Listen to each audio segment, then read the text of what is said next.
Hey internet! Today I wanted to do a comparison video between two palettes I've been loving. One I've loved for quite a long time and one I only recently picked up, and I thought the comparison would be interesting, and you probably can already tell if you look at the thumbnail why it would be interesting. Let me show you now. Let me take a look at this.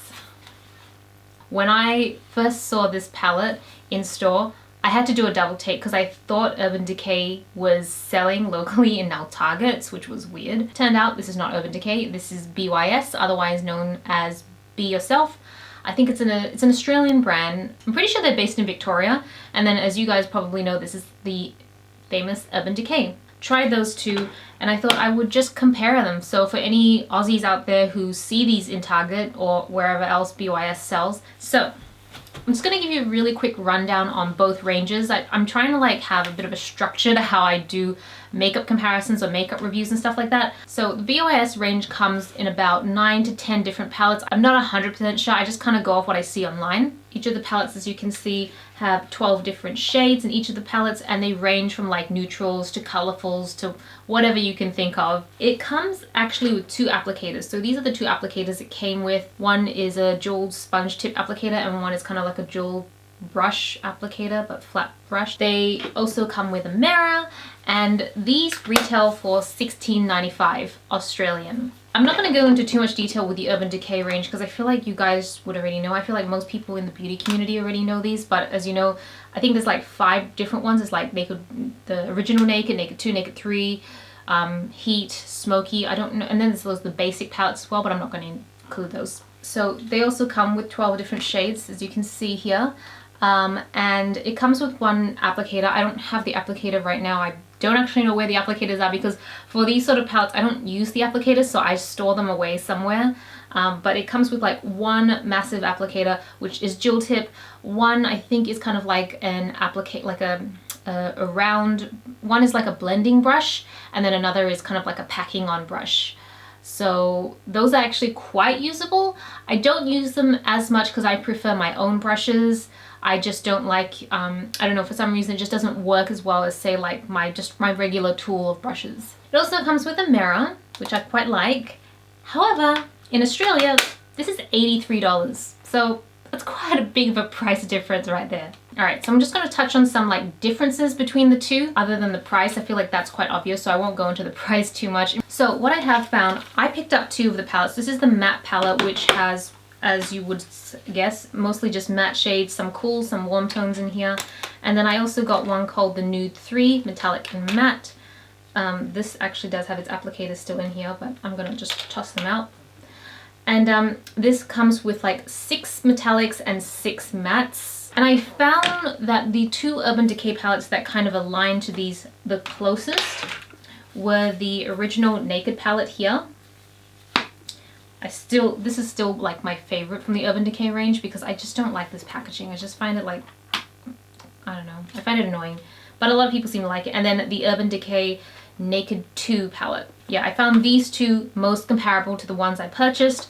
I spent a ton of time swatching and just trying to find matching colors, and I found it really interesting that out of all these 4 palettes, there are no real crossover colors. They look quite similar in the pans, but when you actually swatch them out, they don't actually turn out the same in the end. So I'm going to talk about the quality of the shadows themselves. And this is something that really kind of surprised me. I found that the matte shadows for BYS were pigmentation-wise stronger than Urban Decay, which did actually surprise me quite a bit. I always assumed Urban Decay would be leaps and bounds better because it's Urban Decay. Not necessarily the case. To me, there's quite a noticeable difference. However, one thing that I would want to note is that these blend out amazingly well. Probably too well, if I was very honest, because if you're not careful and you just kind of go ham on the blending, you can get like a very like faded wash of colors in the end, so you could really blend it out. However, I find that for Urban Decay, you can blend it out, but it still stays true to, say, the original color. It doesn't allow you to like completely wash it out. So whether that's good, whether it's bad, personally, I don't enjoy colors that completely wash out too easily. At the same time, I do like that flexibility, so it really comes down to, I guess, your skill and how you apply your eyeshadows. But those are just the mattes. When it comes to metallics, Urban Decay knock it out of the park. I find that the metallics for the BYS range to be pretty pretty weak. Pigmentation is just meh, but I mean, see, they look amazing in the pan, and you just think like when you reach in, they're going to be like really rich and buttery pigmented. Like, I thought they would perform similar to the Urban Decay palettes after I tried the mattes, but it's not even comparable in my opinion. The Urban Decay metallics are so much stronger, and they're more buttery and smooth and easy to work with. I found these to just be like kind of a sheer, I wouldn't say a sheer wash of color, but it was pretty weak. Like, if you really want to build up pigmentation, you can, but you've got to go in like 3 to 4 times, which ain't no one got time for that. Okay, I'm going to talk about some small issues around the packaging. I love the mirror for Urban Decay because the mirror is like a true to size mirror. I hate the mirrors in BYS because these are magnified mirrors. So for me, I don't like using magnified mirrors to apply my makeup because it gives me a headache, makes me feel nauseous, and I just want a true to life version of what I'm looking at. I've had plenty of makeup mishaps where I'm applying my makeup with like the tiniest magnified mirror, and then if I take a step back, it's not good. Like, that little section might look good, but this whole thing ain't looking good. So I prefer just a true to life mirror. I prefer magnetic mirrors when I'm like tweezing or I'm doing some detailed work, but yeah, so that's an annoyance for me. And then of course the applicators, like, I get the sponge tip applicators, these can be really useful, but what are these?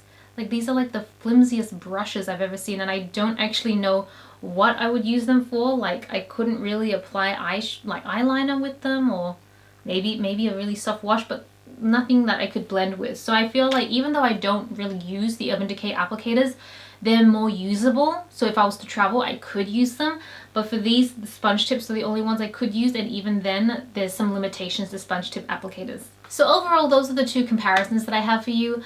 If you were to ask me, like, Celina, out of the 2 brands, which one you prefer, this is really hard because I think overall I would still go Urban Decay. I just find that generally the quality is a lot more reliable. For me, I like being able to switch up between metallics and mattes, even though on my eyes right now all I have is the BYS matte palette, but I love that I can include some like mattes in my eyes, and I can put some shimmers in, and I can just sort of like play it up with whatever look. I don't like the fact that if I was to use the BYS palettes, I feel like the mattes are the only ones that I could really use. I find them the metallics just really frustrating to work with, so I wouldn't want to use the metallics. So I would go Urban Decay, but I definitely I'm probably not going to use this particular palette too much because it does have the metallics, but this matte palette by BYS, I love this one so much. This is perfect for like people who prefer just using mattes, or need like a bit more of a subtle eye. Like, these are great for work. So I actually really love this palette, and I'm definitely going to keep using this one. So that's pretty much it. I hope you guys enjoyed this comparison video. Let me know what you guys think. If you like this video, give it a thumbs up. If you don't want to miss any of my future videos, then be sure to subscribe. This is Celina reporting from my room. Back to you, internet.